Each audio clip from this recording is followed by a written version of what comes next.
हैं अपना हिमाचल और मैं आपके साथ दिशा। बुलेटिन की शुरुआत करेंगे खबरों के साथ और बता दें कुल्लू के मुख्यालय ढालपुर के मैदान में 13 अक्टूबर से जहां अंतर्राष्ट्रीय दशहरा उत्सव मनाया जाएगा, तो वहीं जिला प्रशासन ने भी इसके लिए तैयारियां शुरू कर दी हैं।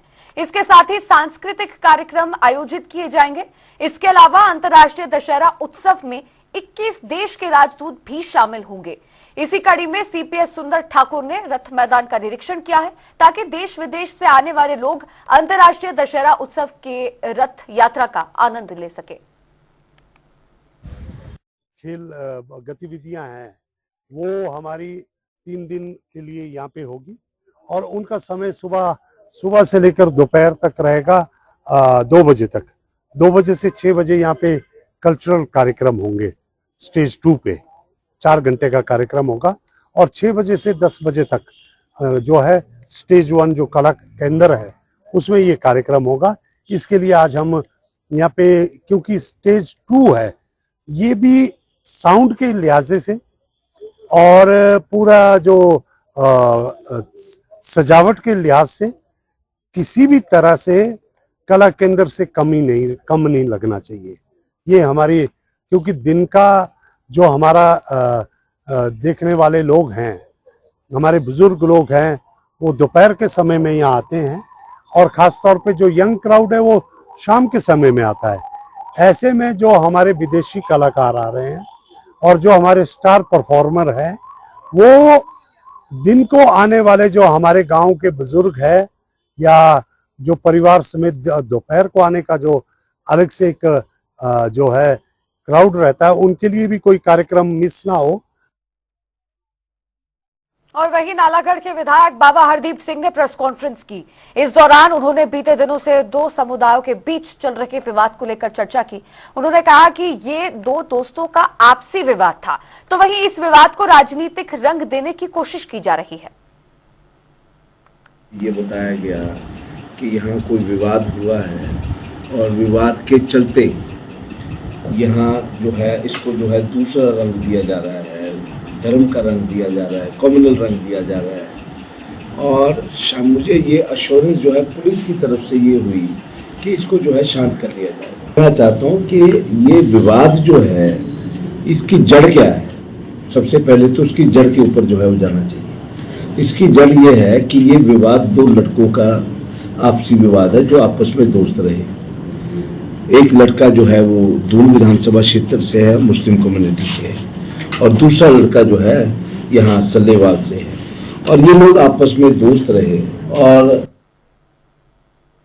तो वहीं हिमाचल प्रदेश के विश्व विख्यात शक्तिपीठ नैना देवी में चौथे नवरात्रि के दिन भक्तों का जन सैलाब उमड़ पड़ा। आज के दिन मां कुष्मांडा के स्वरूप की पूजा अर्चना की गई, तो वहीं कई राज्यों के श्रद्धालु माता के दरबार दर्शन करने के लिए पहुंच रहे हैं। साथ ही जिला प्रशासन की ओर से श्रद्धालुओं की सुरक्षा व्यवस्था और सभी चीजों के यहां पर पुख्ता इंतजाम किए गए हैं। तो वहीं नैना देवी आने वाले श्रद्धालुओं के लिए ट्रैफिक व्यवस्था का अच्छा प्लान तैयार किया गया है, जिससे श्रद्धालुओं को किसी प्रकार की कोई भी परेशानी का सामना यहाँ आकर न करना पड़े। डॉक्टर PL संख्यान है। मैं अपने परिवार के साथ नॉर्वे से यहाँ पर माता के दर्शन करने आया हूँ और बहुत अच्छे तरीके से दर्शन होंगे। जय माता दी। बिलासपुर जिले के स्वारघाट से लेकर मंडी के भवाना जिले तक 4 नए टनल्स का निर्माण किया जाएगा। ये टनल कीरतपुर मनाली 4 लेन प्रोजेक्ट के तहत बनाए जाएंगे। तो वहीं ये 4 टनल्स उन टनल्स के साथ बनाई जाएंगी जहां पर मौजूदा समय में सिर्फ सिंगल टनल है। आपको बता दें कि इस 4 लेन प्रोजेक्ट में स्वारघाट से लेकर भवाना तक 5 स्थानों पर टनल्स बनाई गई हैं। तो वहीं स्वारघाट वाली टनल पहले से ही डबल ट्यूब बनाई जा रही है, लेकिन यहां पर अभी सिर्फ एक टनल को ही यातायात के लिए बहाल किया जाएगा, जबकि दूसरी टनल का निर्माण कार्य जारी है। ये जो हमारा कीरतपुर मनाली में हमारा जो भी प्रोजेक्ट कीरतपुर नेरचौक ऑपरेशंस में है, इसमें जो पहली टनल है, टनल 1 के साथ में दूसरी टनल का भी निर्माण शुरू हो गया है, डबल टनल का, और जो मार्च तक कंप्लीट हो जाएगा। उसके बाद जो आगे की 4 टनल है जो सिंगल ट्यूब है, उसको डबल करने के लिए भी अलाइनमेंट हम लोगों ने फाइनल करके अप्रूवल के लिए भेजा है हेडक्वार्टर्स में। ये जो 4 टनलें हैं इसमें डीपीआर का जो पहला स्टेज होता है अलाइनमेंट अप्रूवल होता है। तो अलाइनमेंट अप्रूव होने के बाद ही सैद्धांतिक एक स्वीकृति हमें मिलती है कि हम इसमें आगे स्टडीज़ करें। तो अभी इसमें अलाइनमेंट अप्रूवल स्टेज पर ही है ये। इसकी अप्रूवल के बाद हम फर्दर इसमें स्टडीज़ कराएंगे। और वहीं राजस्व मामलों के निपटारे के लिए लोक अदालत एक मिसाल बनती हुई नजर आ रही है। मंडी जिला में अभी तक 12 लोक अदालतों का आयोजन हुआ है, जिसके माध्यम से राजस्व विभाग से संबंधित 22,000 से ज्यादा मामलों का निपटारा किया गया है। आपको बता दें कि प्रदेश सरकार ने करीब 1 वर्ष पूर्व राजस्व विभाग में लंबित चल रहे मामलों के निपटारे के लिए लोक अदालतों के आयोजन का निर्णय लिया। राज्य सरकार का और ज़िला प्रशासन का फोकस रहा है कि जो ज़मीन से संबंधित मामले, राजस्व संबंधित मामले होते हैं, उनका निपटारा की जो स्पीड है उसको बढ़ाने की आवश्यकता है। और पिछले 1 वर्ष से 12 राजस्व लोक अदालत लग चुकी हैं। हाल ही में ज़िला मंडी में ये भी कार्य किया जा रहा है कि तहसील या सब तहसील स्तर पे हम अच्छे से रिकॉर्ड को देख के कि कौन से हैं जिनमें कुछ खासा परेशानी आ रही है, हमारे असिस्टेंट कलेक्टर्स को उन पे भी फोकस कर सकें और उनको गाइड कर सकें, मार्गदर्शन कर सकें, ताकि आगे बढ़ते हुए उनका निपटारा भी तेजी से हो सके। हिमाचल में टॉयलेट पर टैक्स का मामला लगातार तूल पकड़ता जा रहा है। नेताओं का आरोप प्रत्यारोप का दौर भी अब शुरू हो गया है। इसी कड़ी में पूर्व मुख्यमंत्री जयराम ठाकुर ने सुक्खू सरकार पर जमकर हमला बोला है। जयराम ठाकुर ने कहा कि हिमाचल प्रदेश ने टॉयलेट पर टैक्स लगाकर साबित कर दिया है कि ये सरकार कुछ भी कर सकती है। तो वहीं गारंटियों को लेकर भी जयराम ठाकुर ने जमकर हमला बोला। क्या कुछ उन्होंने कहा, सुनिए। कोई छोड़ी नहीं, आजकल टॉयलेट नहीं चलेंगे। मैंने कहा यार कोई तो जगह छोड़ देते, बोलते कुछ नहीं छोड़ना, ये टॉयलेट भी नहीं छोड़ना है, उस पर भी टैक्स लगा करके जाएंगे। मैं देख रहा था कि चिट्ठी निकाली, टॉयलेट पर 25 रुपए के हिसाब से वसूला जाएगा।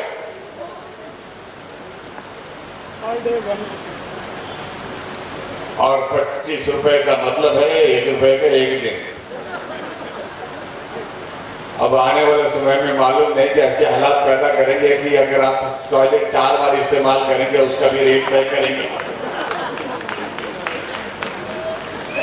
पूरे देश में जन अफजाई हो रही है और मुख्यमंत्री जी कह रहे हैं कि अब मैंने वापस ले लिया, मैंने फैसला तो है, वो जो फैसला था वो नोटिफिकेशन विड्रॉ कर लिया है। मैं देख रहा था 21 तारीख को कि पिछली बैक डेट से वो नोटिफिकेशन विड्रॉ करने की बात कही है, लेकिन आखिर ये नौबत आई बिना सोच के, बिना समझ के फैसले लेने का एक कानून सा सवाल हुआ। तो वहीं हमीरपुर में कांग्रेस प्रवक्ता प्रेम कौशल ने प्रेस कॉन्फ्रेंस की।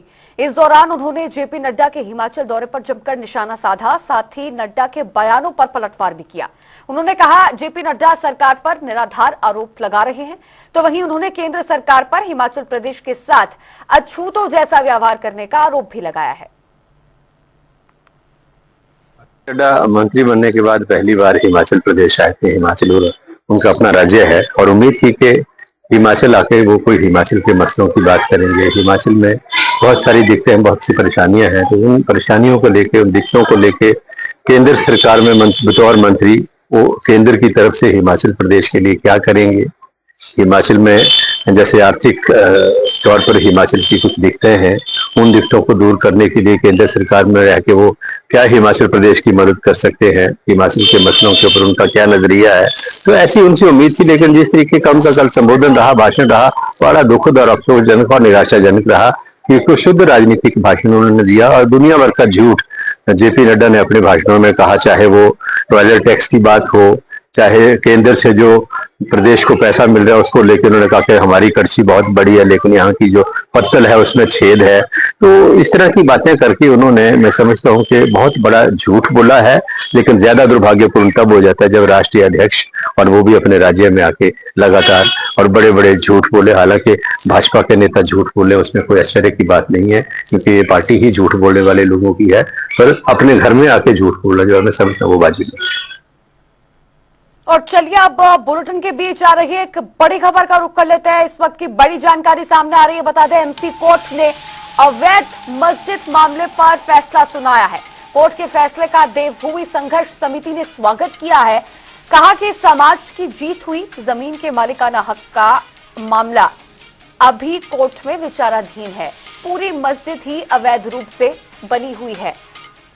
इस वक्त की बड़ी खबर है हिमाचल प्रदेश से, जहां पर हिमाचल में लंबे समय से, काफी दिनों से अवैध मस्जिद निर्माण का मामला गरमाया हुआ है, जिसको लेकर हिंदू संगठन लगातार विरोध प्रदर्शन कर रहे हैं।